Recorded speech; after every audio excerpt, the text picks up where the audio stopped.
La stratification sociale est le système par lequel la société classe les individus et les groupes dans une hiérarchie basée sur des facteurs tels que la richesse, la profession, l'éducation et le statut social. Ce système détermine l'accès aux ressources, aux opportunités et au pouvoir, et influence la façon dont les gens interagissent et les rôles qu'ils jouent dans la société. La stratification sociale existe dans toutes les sociétés, mais le niveau de mobilité et d'équité varie selon les structures culturelles, économiques et politiques.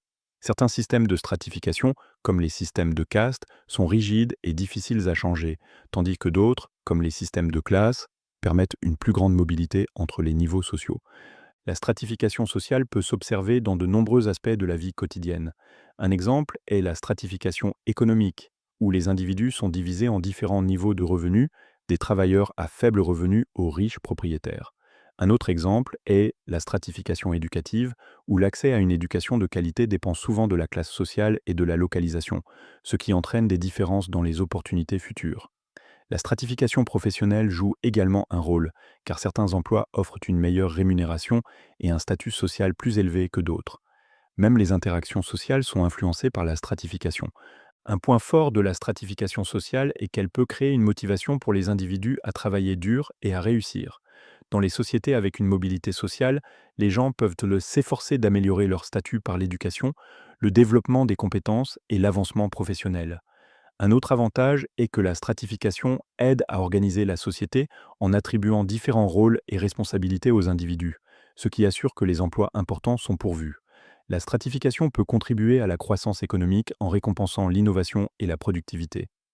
La stratification sociale est aussi critiquée. Un problème majeur est qu'elle peut mener à l'inégalité, où les individus issus de milieux défavorisés ont moins d'opportunités de réussir. L'accès limité à l'éducation, aux emplois bien rémunérés, par exemple, peut rendre difficile pour les gens l'améliorer de leur statut social.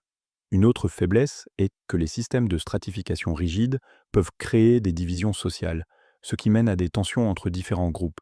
De plus, la stratification peut renforcer les stéréotypes et la discrimination, car les personnes qui occupent des positions sociales plus élevées peuvent avoir des avantages qui ne sont pas basés sur le mérite, mais plutôt sur des privilèges hérités.